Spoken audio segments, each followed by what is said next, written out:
Dispatch ungkap isi percakapan Kim Seon Ho dengan mantan, sang aktor siap tanggung jawab dan menikah. Setelah sebelumnya mengungkap sejarah kencan Kim Seon Ho dengan Choi Yang Ah, kini Dispatch membongkar fakta baru. Pada Senin tanggal 1 November tahun 2021, Dispatch mempublikasikan isi percakapan Kim Seon Ho dengan Choi Yang Ah melalui aplikasi KakaoTalk. Dari percakapan tersebut, Dispatch mengungkap jika Choi Yang Ah telah memutarbalikkan fakta.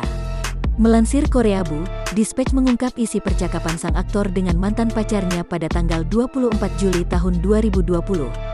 Kala itu, Choi Yang Ah mengunjungi Obgyn dan mengonfirmasi kehamilannya. Pernyataan Choi Yang Ah kala itu tidaklah benar. Berdasarkan 284 pesan yang dipertukarkan antara keduanya hari itu, terungkap sifat asli dari mereka.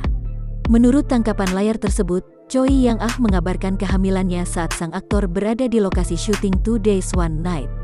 Berbeda dengan klaim mantan pacarnya, Kim Seon Ho membalas dengan dukungan penuh tentang kehamilannya. Pasangan itu diduga juga menyatakan kasih sayang satu sama lain.